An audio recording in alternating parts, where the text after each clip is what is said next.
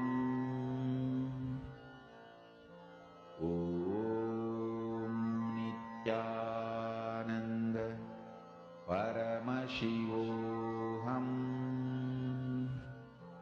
Om Nithyananda Paramashivoham. Mahamahavagya, spiritual lullaby for samadhi, and Suprabhatam, wake up call, wake up song for Paramashiva. This Mahamahavagya is spiritual lullaby for you to fall into samadhi.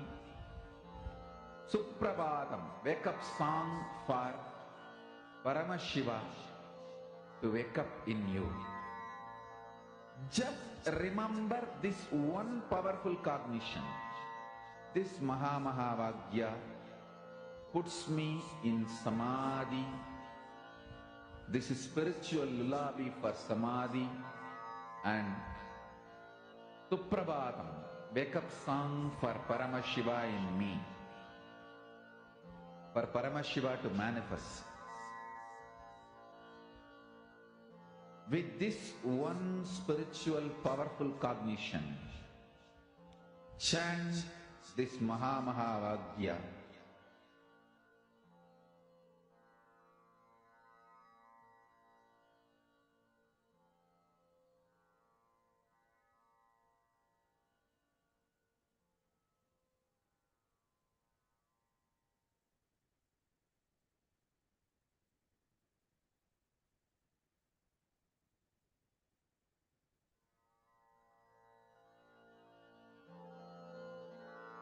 Mahamahavagya, spiritual lullaby for samadhi, and Suprabhatam, wake up call, wake up song for Paramashiva. For Paramashiva to manifest. With this one spiritual powerful cognition, chant this Mahamahavagya. Om Nithyananda Paramashivoham. Om Nithyananda Paramashivoham.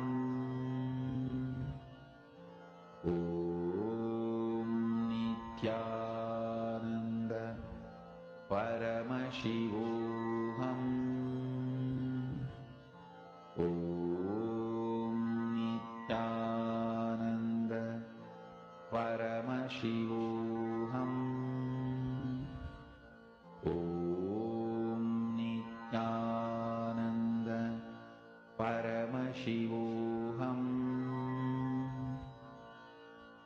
Om Nithyananda Paramashivoham. Om Nithyananda Paramashivoham. Om Nithyananda Paramashivoham. Om Nithyananda Paramashivoham.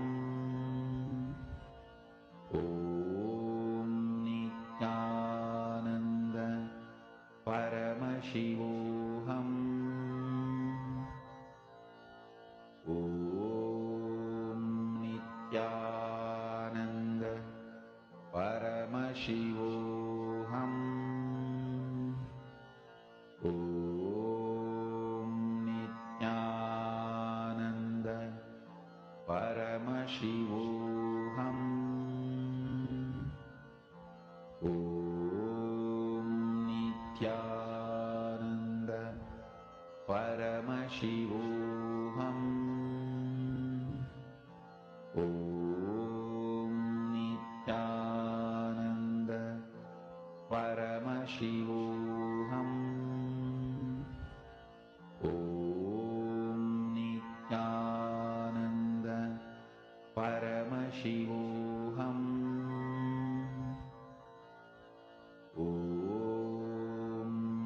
Nithyananda Paramashivoham.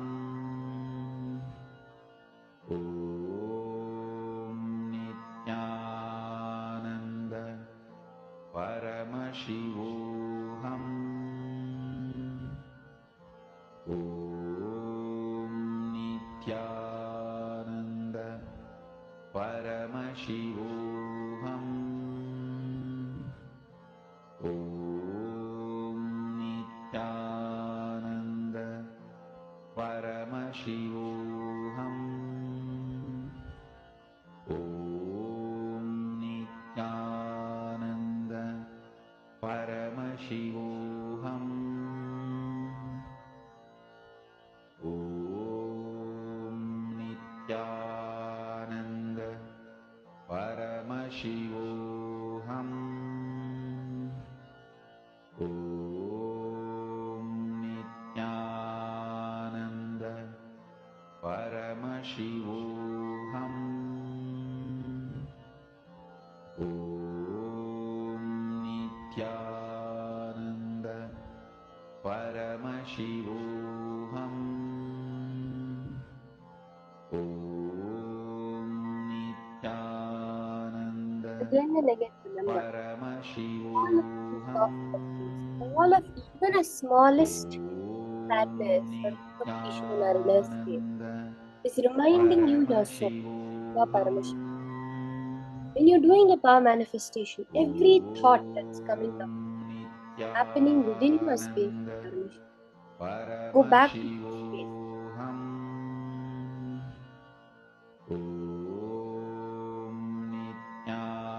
Go back to your original nature as Paramashiva, where nothing outside can affect you. So you have the complete control and balance. Just with your will, automatically your mind will enter. Om Nithyananda Paramashivoham. Om Nithyananda Paramashivoham.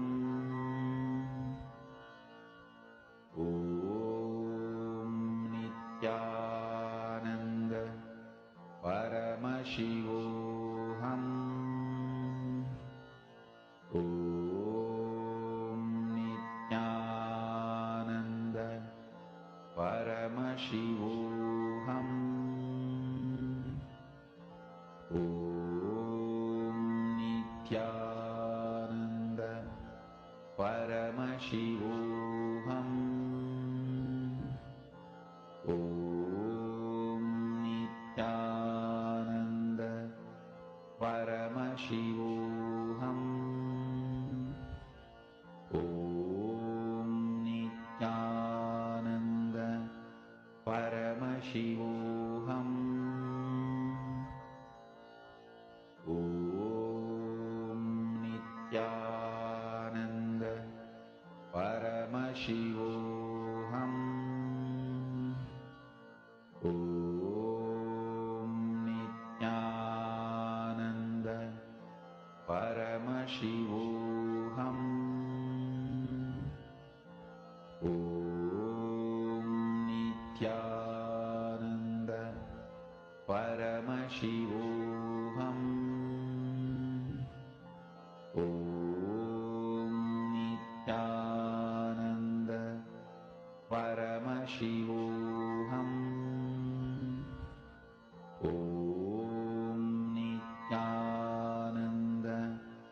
Paramashivoham. Om Nithyananda Paramashivoham. Om Nithyananda Paramashivoham. Om Nithyananda Paramashivoham. Om Nithyananda Paramashivoham.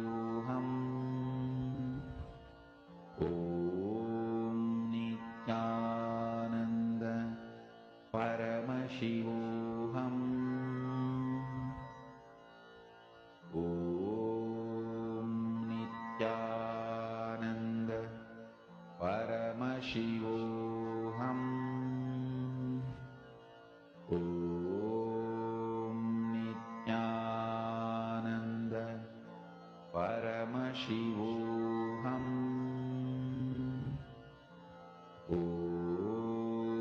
Nithyananda Paramashivoham. Om Nithyananda Paramashivoham. Om Nithyananda Paramashivoham. Om Nithyananda Paramashivoham. Om Nithyananda Paramashivoham. Om Nithyananda Paramashivoham. Om Nithyananda Paramashivoham. Om Nithyananda Paramashivoham. Om Nithyananda Paramashivoham. Om Nithyananda Paramashivoham.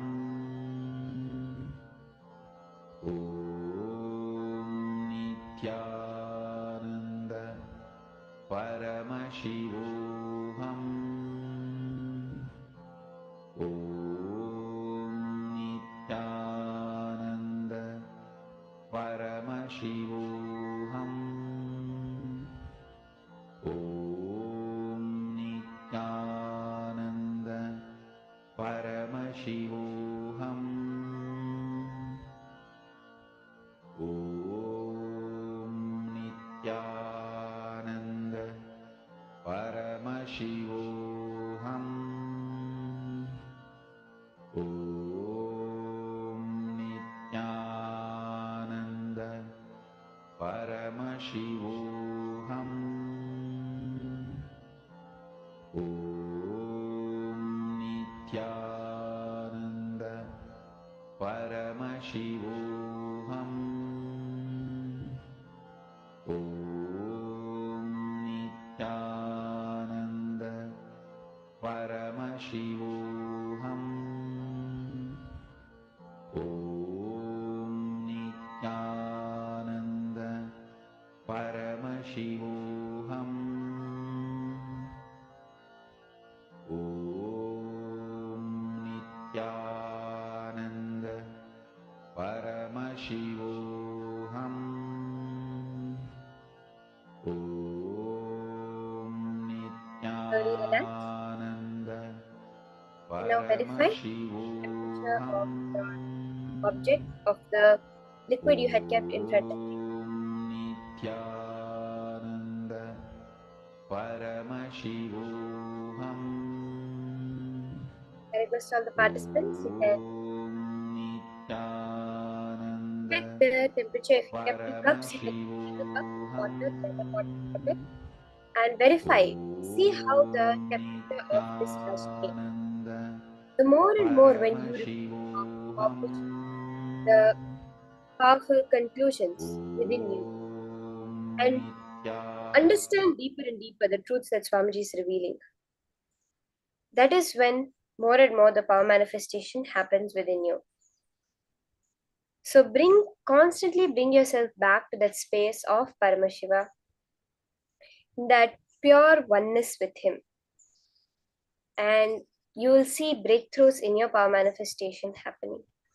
Today, actually Swamiji has said, which is that what is power manifestation? When you make the conscious decision process as the natural selection. So you have the natural selection process of how your body is constantly evolving.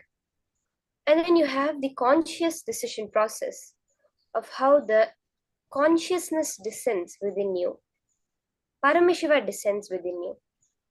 When you make a decision to function only with the conscious decision process, that's when power manifestation happens, because power manifestation is a breakthrough, is not growth. Now, in the next session, we're going to be understanding from Swamiji more further truths about suffering.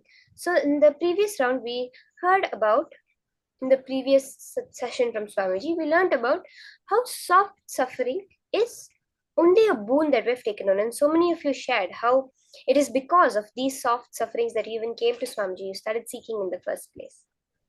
Now, Swamiji is taking us to the next level. He's saying that you are beyond suffering. There cannot be anything from external that can affect you in any way. Let's now hear about this from Swamiji.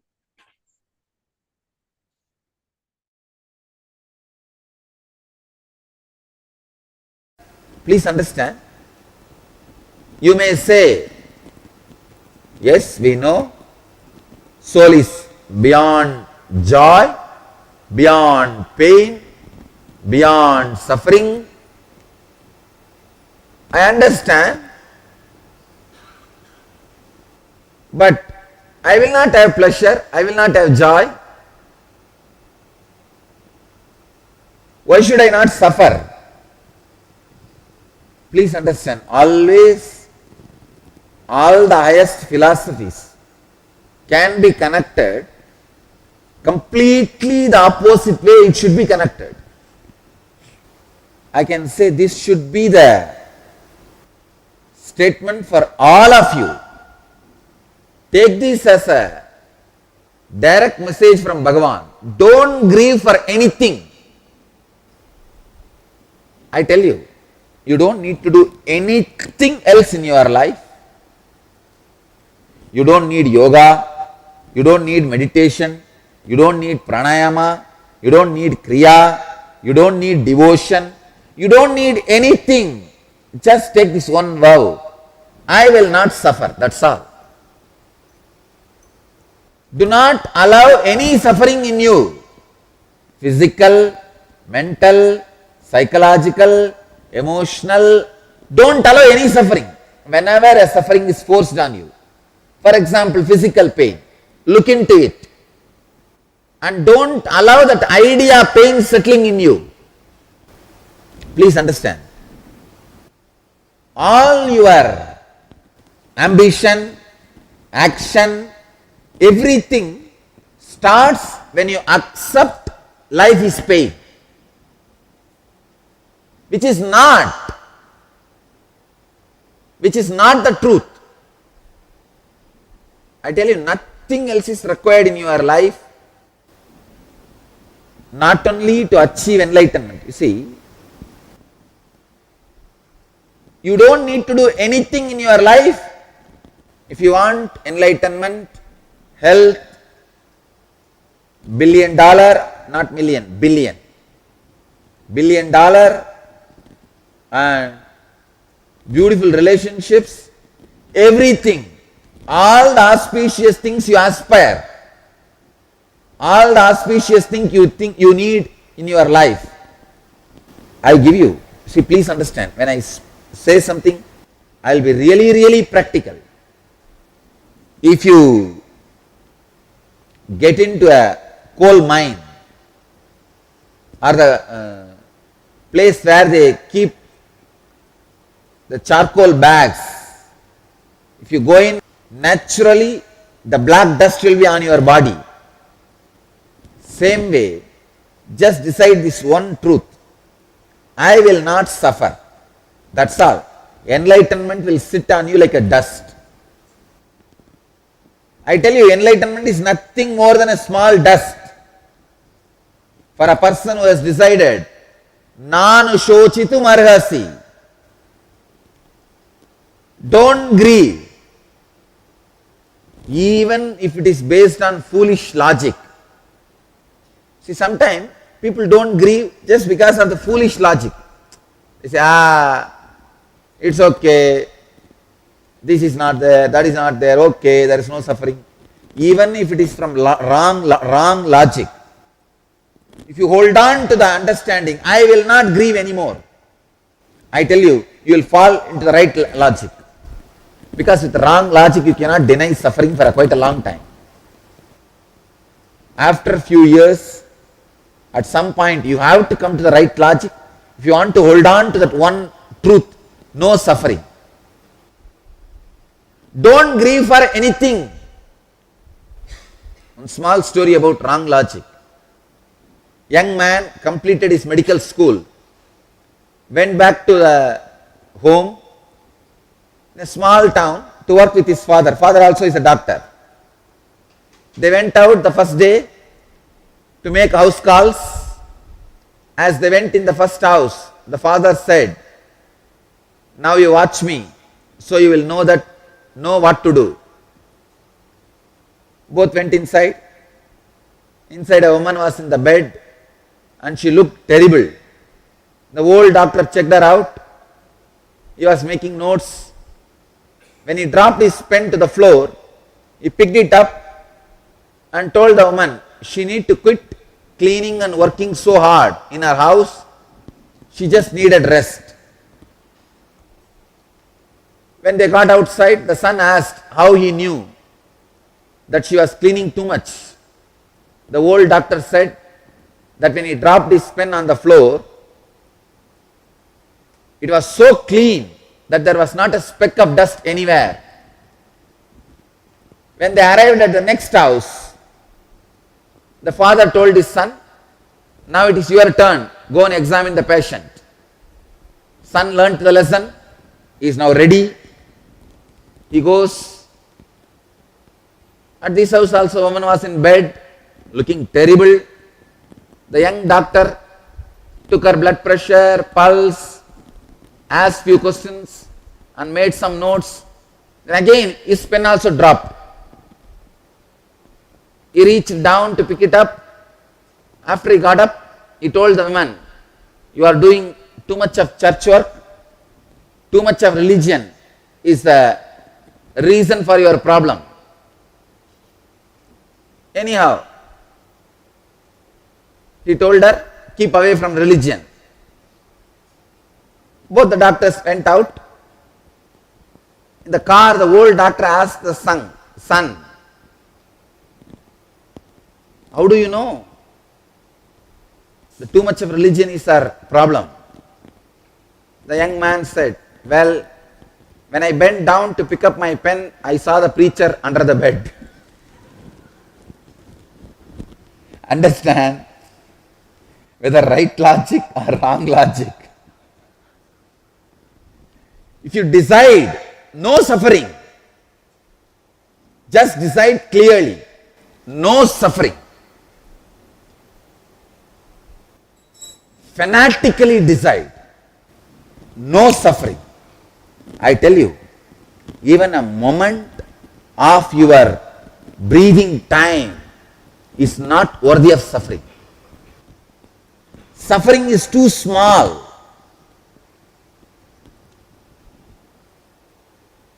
Every moment you experience you are alive is too costly to be spent on ordinary suffering.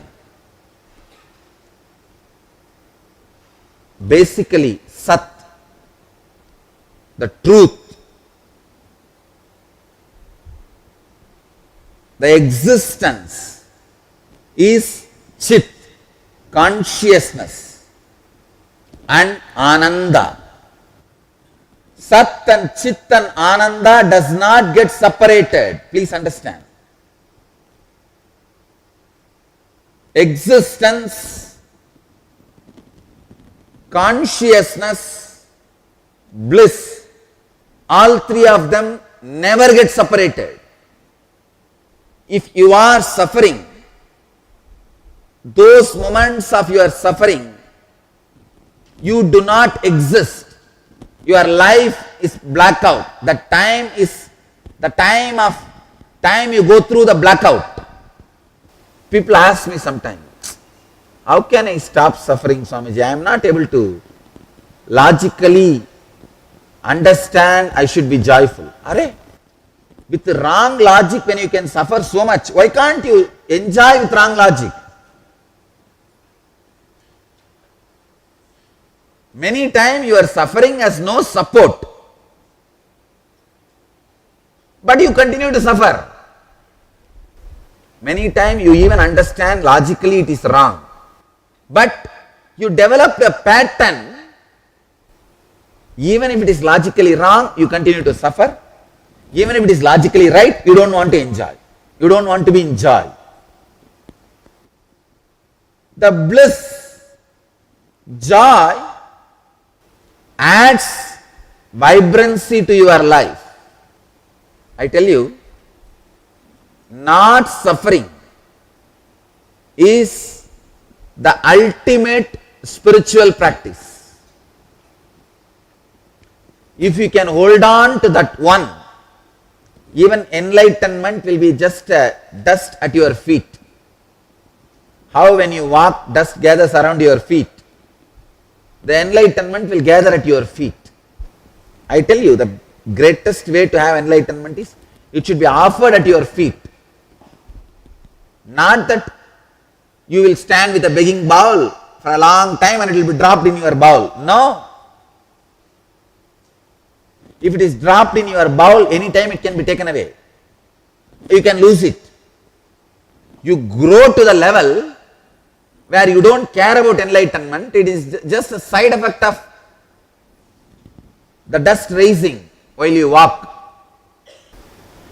Understand? The spectrum where the enlightenment happens, the spectrum where the sadhana, spiritual practices are happening, no way connected.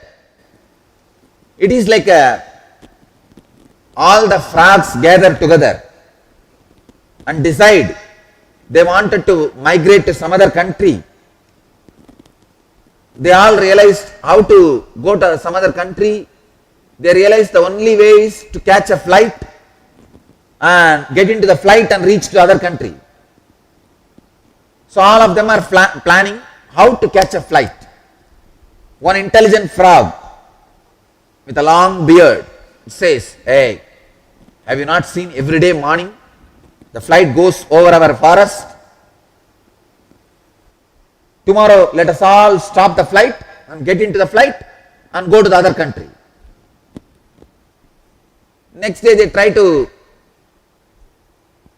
stop that flight. They all gather and shout, shout, shout. No, pilot never heard.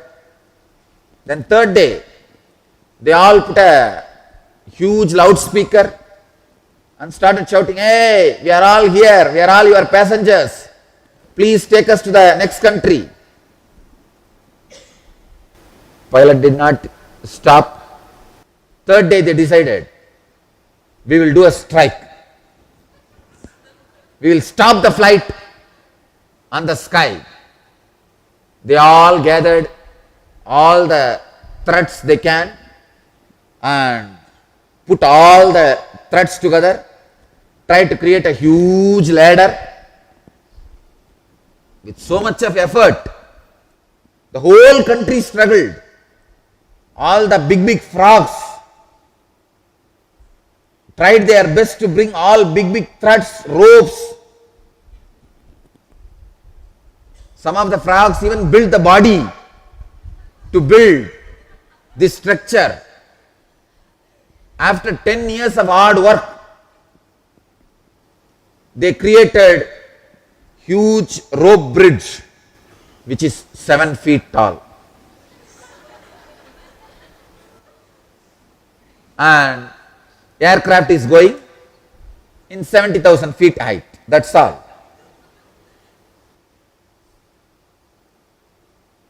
Can ever these frogs create a ladder and do a strike and stop the aircraft? No. All their effort to stop the aircraft and getting the attention of the pilot is useless. At some time,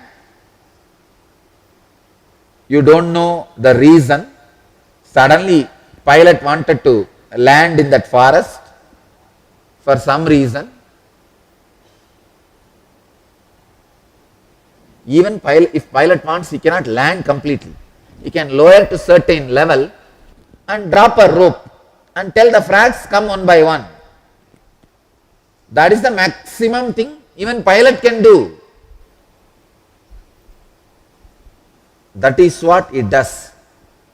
When he almost comes down and drops the rope is called incarnation. And as the frogs come on one by one, get in. I tell you, there is no other way.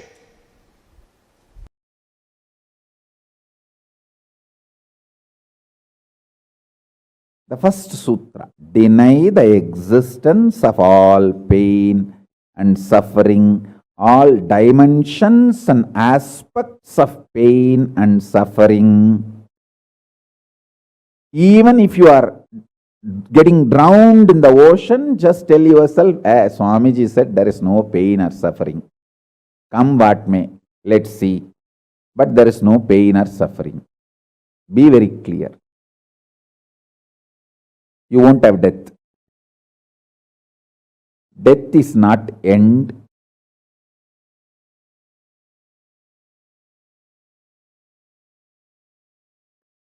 Losing the truth is the greatest loss than death.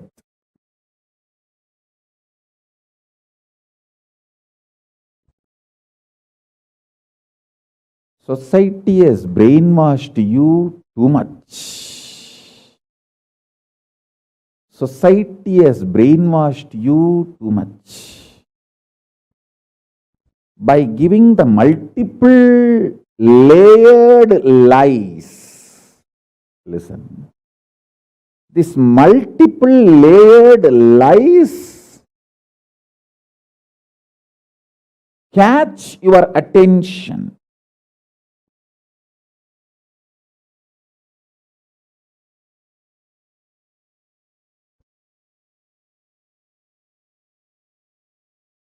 Even if you are convinced about the one lie, gone. You have put your leg on the slippery rock and you will land in the end delusion. Don't. Don't. Don't.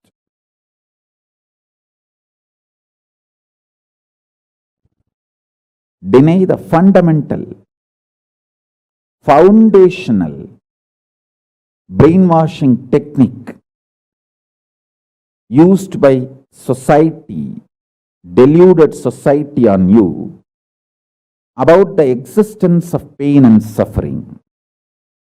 Listen, it is not okay to be normal with absolutely sick social conditioning.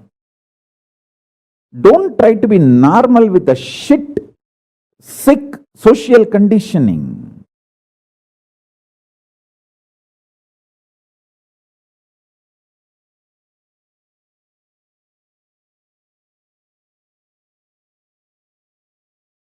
Meditate, contemplate, internalize all the statements today I am making. The first statement is about the truth, denial of all the brainwashing done to you about the pain and suffering. Second statement, this decision to be in truth will expand your brain's ability to reflect, radiate, manifest superconsciousness with the powerful cosmic space and this cosmic nada, Shiva, Shiva, Shiva, Shiva, Mahanada, Shiva, Shiva, Shiva, Shiva, Shiva, Shiva, Shiva. When your brain develops the capacity to reflect and radiate the cosmos in the pure conscious form, your mind can never take possession of your brain and brainwash you to believe into anything called pain and suffering. This is the greatest liberation. This is the greatest liberation. Now, third statement. Listen to this third statement.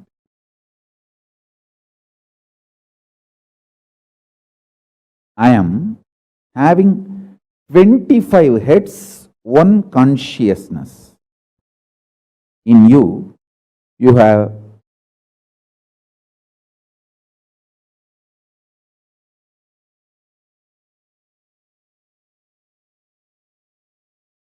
broken yourself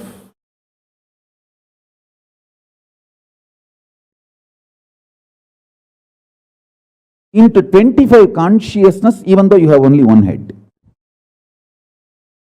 One head, but working in 25 different, getting pulled and pushed in 25 directions.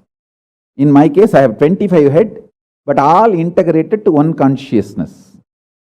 That's why I can think 25 various things and manifest all the 25 various things at a time in a cool, stress-free way. Now, the fourth statement, fourth sutra. Your decision to deny the existence of any form of pain, suffering, delusion, its aspects, dimensions, etc. mentioned and above, not mentioned. Mentioned above and not mentioned, everything. Your decision to deny it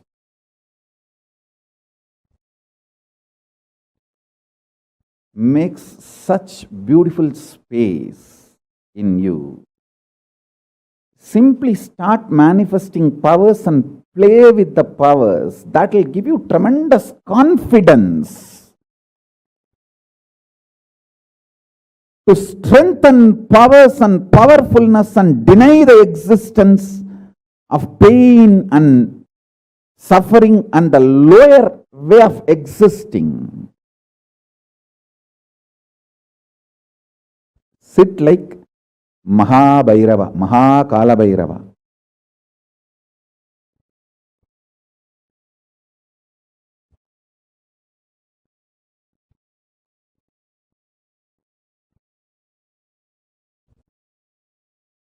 I am telling you the truth.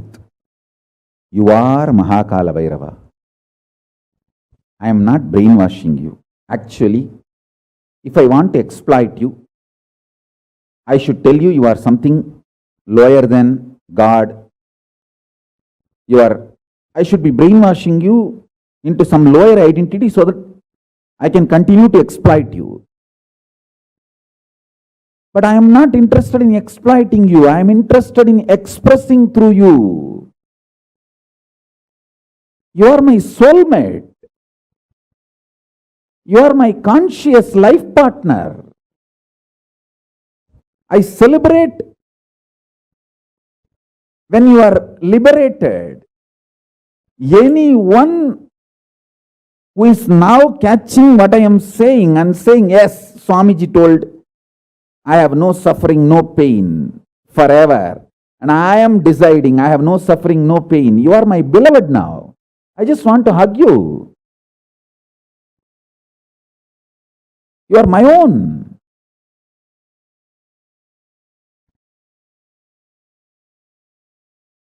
I have only one reason to tell the truth, because truth makes you fulfilled and makes me fulfilled. You are Kala Bhairava. Sit like Kala Bhairava and tell very clearly to your past, present, future. Hey, I am Kala Bhairava.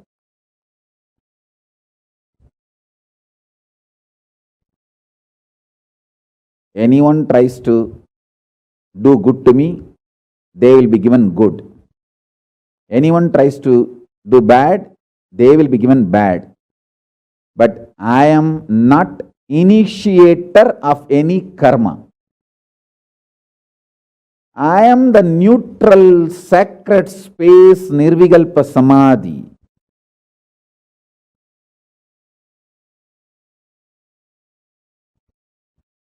If you throw laddu on me, you will get the laddu back. If you throw stone on me, you will get that stone back. If you throw the shit on me, you will get that shit back. But nothing will touch me, and I will not throw anything. I will not be working, operating in any of the cognition level where this sick society operates. There is no concept of pseudo dignity and the reason to operate. Far from pseudo dignity. With this clarity, sit in Nirvikalpa Samadhi. I tell you that quality which oozes out from your consciousness into your body, it will actually literally bring that sweetness in your tongue. That is what is actually Amrita. Amrita means the principles of immortality digested, cognized by your mind and gets sunk, drilled, driven into your brain, and that brain's opening up, flowering, that Sahasrara Chakra flowering, and that honey pours inside the system, literally brings sweetness inside your throat. Amrita.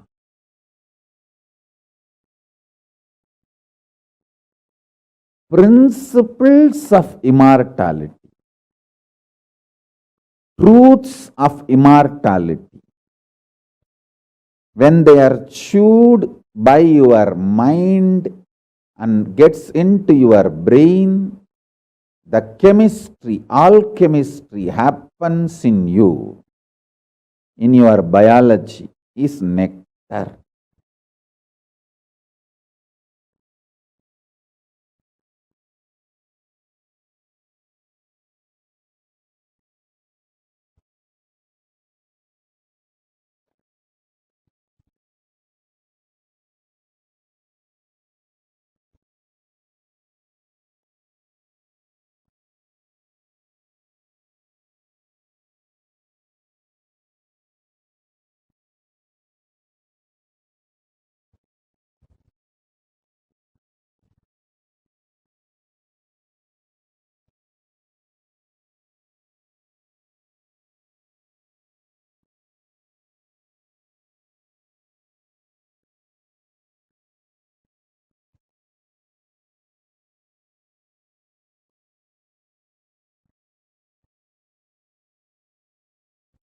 Actually, I am tasting that this very moment. That's the reason I am taking a few seconds to settle down and speak.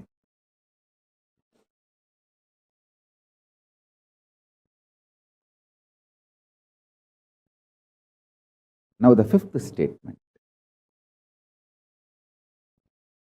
Listen to this fifth statement.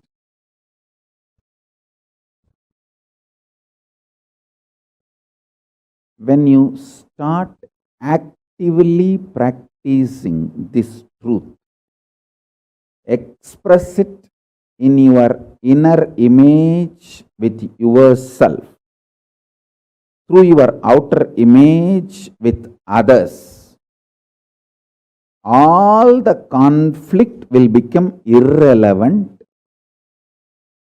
Be powerful, bold, to stand any stress created externally or internally. When you manifest this truth and demonstrate your vairagya and will persistent, uncompromisingly. Vairam vainda vairagyam. Vairagya like a diamond. Vajra. Vajra vairagya.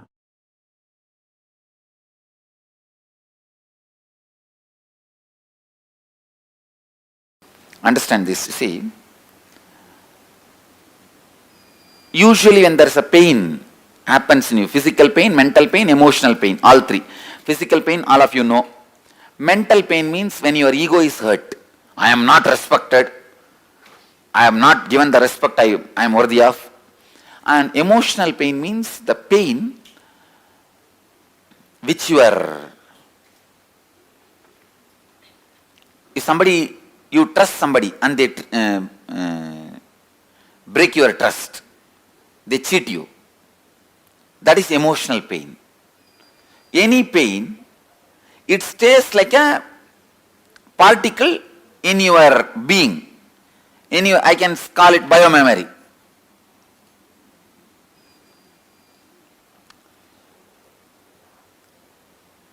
Please understand, it stays, these are all the pain biomemories. Next time, even when there is a remembrance of pain, or the moments where you had pain, pain shower happens in your system. Whenever the pain shower happens, that shower gets filled in this biomemory and starts multiplying. 1 becomes 2.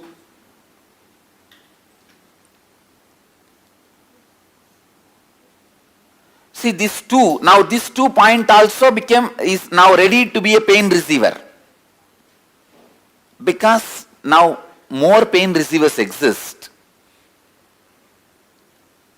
Even if a small remembrance or the associated items of pain, if they come across in your life, this one more pain shower and they become more pain receivers.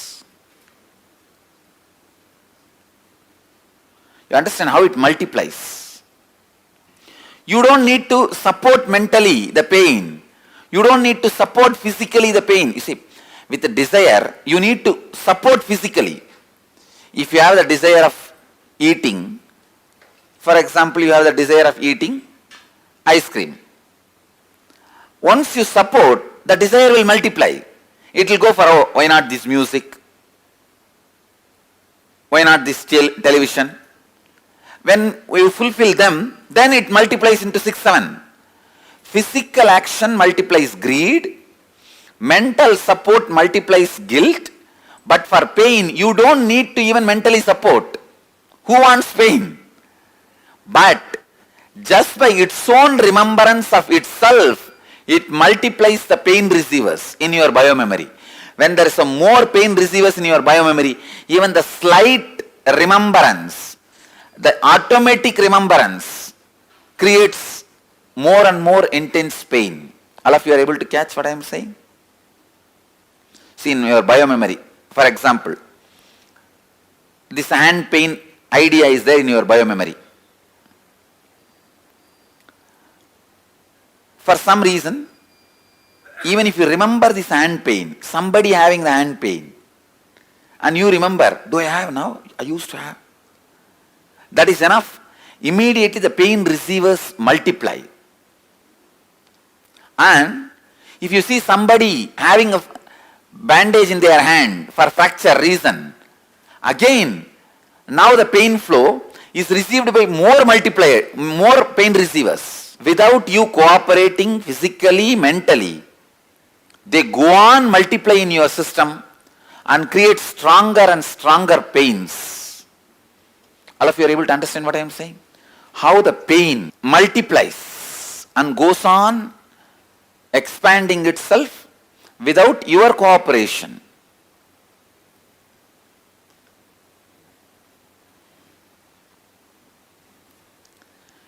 Pain is the most fundamental emotion. Please understand. Most fundamental thought pattern, most fundamental emotion. Why, you know? First, your experience about the world is pain. The moment you come out of your mother's womb, where you are just swimming and floating for 10 months, in a complete comfort, you don't need to go for job, education, nothing. Food is supplied, life is supplied, air is supplied, everything is comfortable. Somehow suddenly you are pushed out as if unwanted, and where you land, some rough hands pick you up from the leg and beat you. Tabal, tabal. Just imagine somebody comes to your house as a guest and you lock the door. 2, 3 of you round him up and tamal, tamal. What will happen? We will work on all the pain patterns you are carrying. It's almost like you are going to write your whole life, because anything you remember will be pain.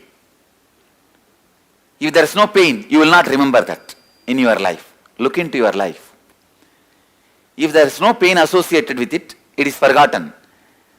The gap between two pains is always forgotten. That is your joy.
them.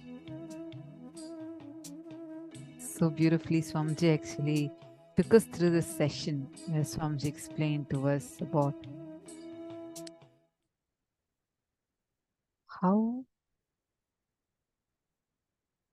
all of us are carrying the suffering in us and pain in us, and how to boldly declare that pain and suffering do not exist.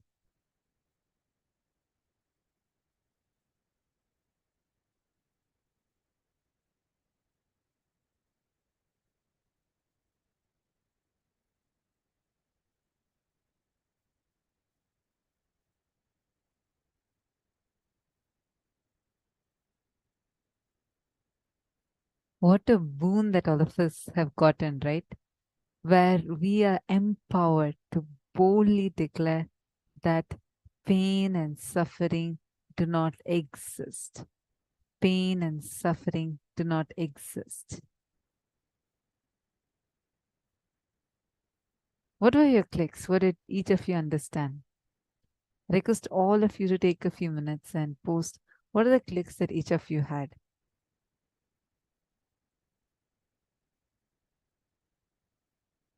See, like how Swamiji said, now just boldly declare that there is no suffering.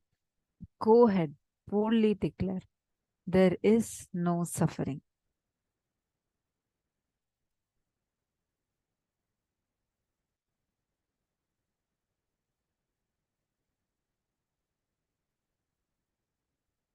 Do not suffer. Like how Bhagavan tells in Bhagavad Gita, Nana shochitum arhasi. Do not grieve for anything. If you decide to say, boldly declare and decide inside you, no suffering. Just decide clearly, no suffering.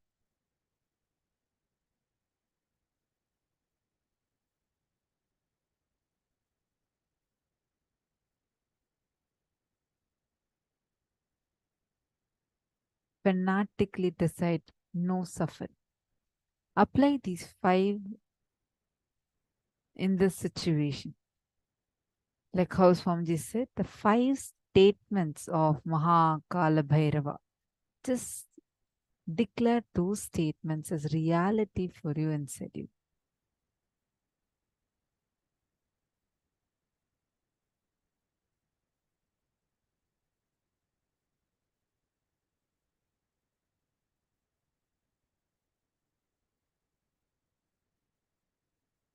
First and foremost, deny the brainwashing done about pain and suffering. For example, if you do not sleep for 4 days, you'll think, oh, if I don't sleep for 4 days, I'll die. This is a myth. We have already seen the signs of Jiva Samadhi in several examples of Aptas who are still alive, very much in the body. And of course, we've even seen Swamiji himself. Next, decide to be in the truth. For example, we learned that we have presence in the 14 lokas. So depending on the powerful cognition, manifest that presence in this loka. I am having 25 heads and 1 consciousness. For example, now you have broken yourself into 25 consciousness, even though you have only 1 head. But the truth is, you can think 25 various things at the same time in a cool, stress-free way. 4th statement. Decide you are Paramashiva, you are Kala Bhairava. For example, decide I am the neutral sacred space, the Nirvikalpa Samadhi. If you throw laddu on me, you will get laddu back.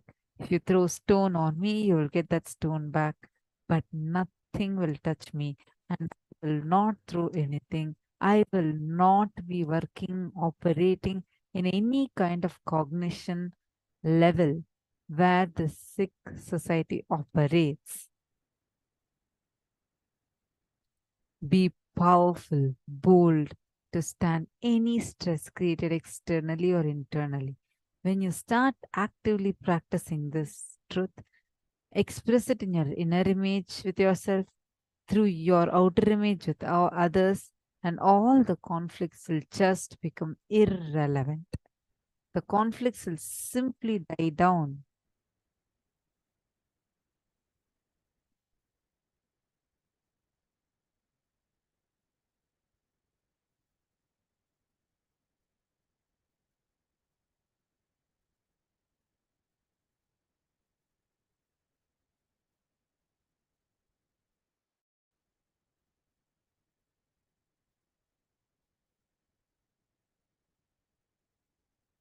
Maybe for the first time. So now what we are going to be doing is we are going to be entering into the session where we are going to actually be writing the story of our life, like how Swamiji had described. We're all going to be doing that step right now.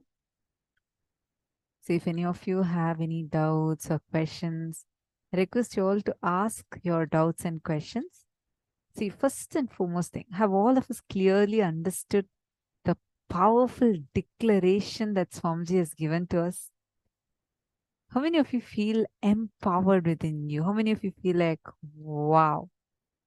Like literally, Swamiji will put his own jatas and pull you out of that suffering. You just go on declaring, even if the society, even if my own body try to fool me that there is suffering, there is pain, Swamiji has told no pain, no suffering, and I boldly declare that. Declare powerfully. Go on making this declaration, and various levels make this declaration.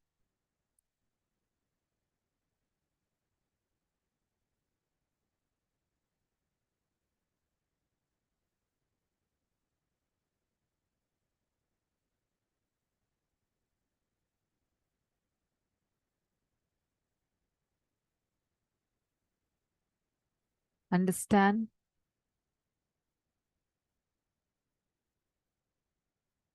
Just cognize this one thing inside of you. See, okay, Ma Krishna is like, I am declaring it now. Wonderful. See, now what we are going to do is we are going to be looking back at whatever we remember. Literally, you're going to write the story of your life from the very beginning. Just start writing whatever you remember, like what Swamiji said. Whatever we remember will be pain. If it's joy, we won't remember it. Whatever we remember will be the pain.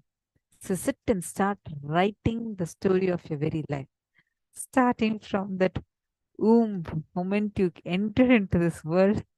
How Swamiji said, right? How you were nicely floating. Everything you were getting cozy, comfortable space, food, air, water, life, everything nicely. You are getting that cozy womb, and all of a sudden you are just pushed out. You enter this world, and some rough hands take you and beat you. Tapal, tapal. Literally starting from the very time that we have assumed this body till now. Whatever, remember, don't get overwhelmed. Don't think, oh God, I can't even write clearly just what I did yesterday. For yesterday, that itself will be so much. How am I going to write so many years of my story? Start writing. You'll just see how you yourself will start feeling the suffering you carry just becoming redundant in you.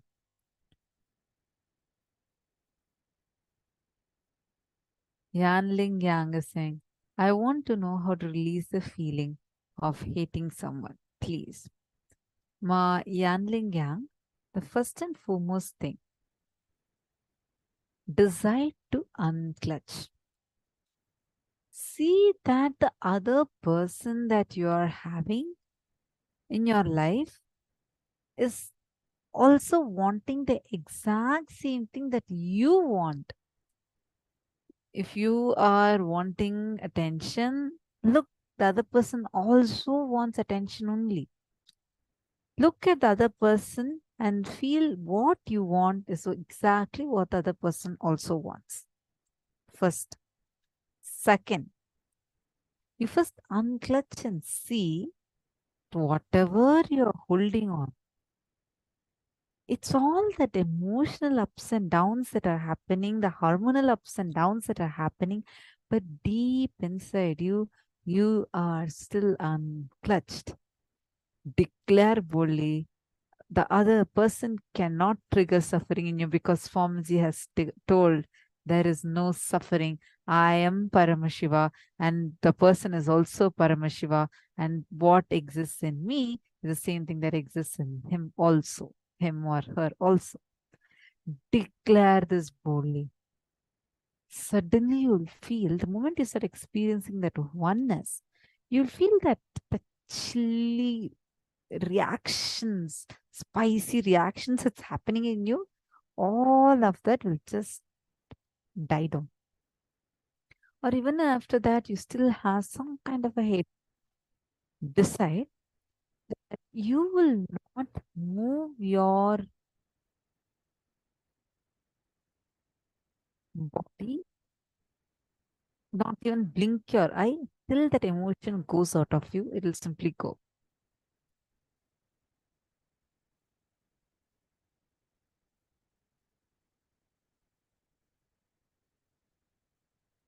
See, Ma Sonia Rao, you are able to enrich them. If not, there is no necessity for us to judge or hold a person in any which way. You don't need to have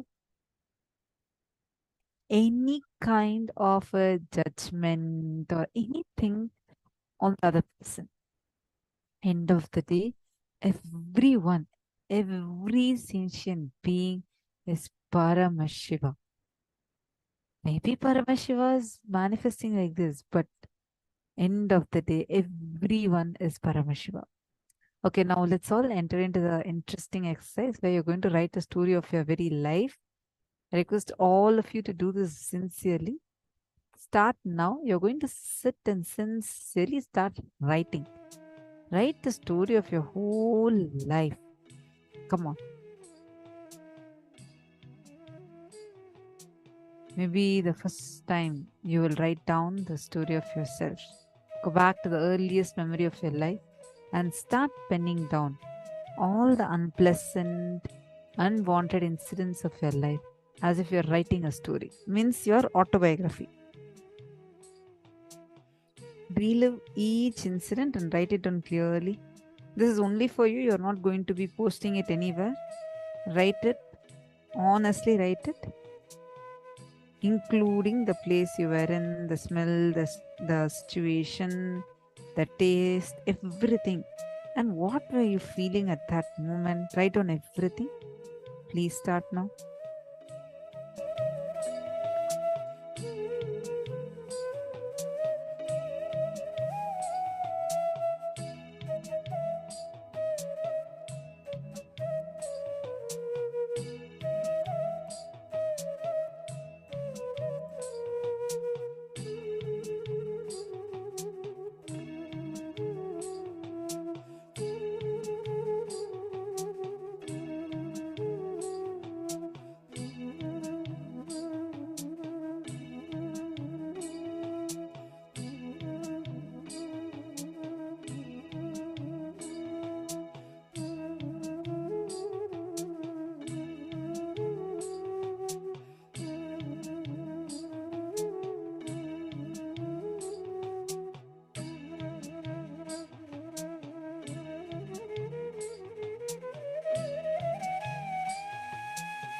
relive and relieve. How are each of you feeling inside of you as you're reliving and relieving?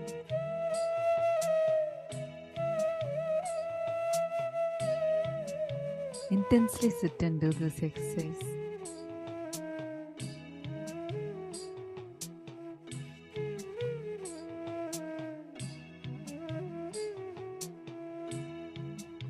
All of you just write it down for yourself. See, you're not telling this for anyone else. This is you are writing, or literally, you should feel like you're writing your own autobiography.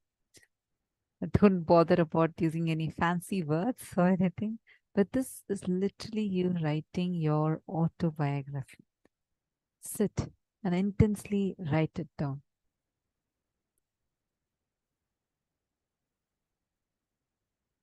Relive and relieve yourself from all the pain and suffering that you carry.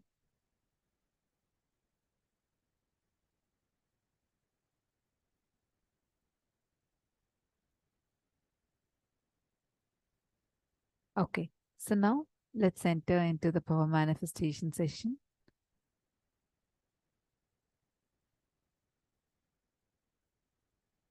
Let's enter into the power manifestation session. Now, again, we are going to do one more round of this power.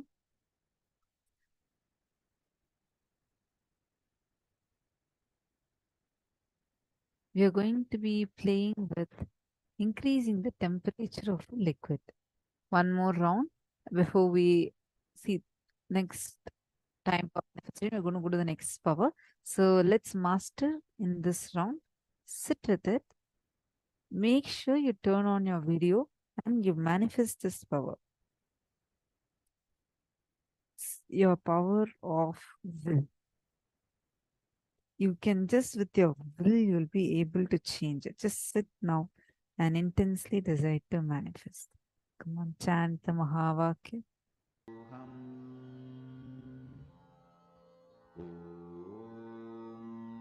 Nithyananda Paramashivoham.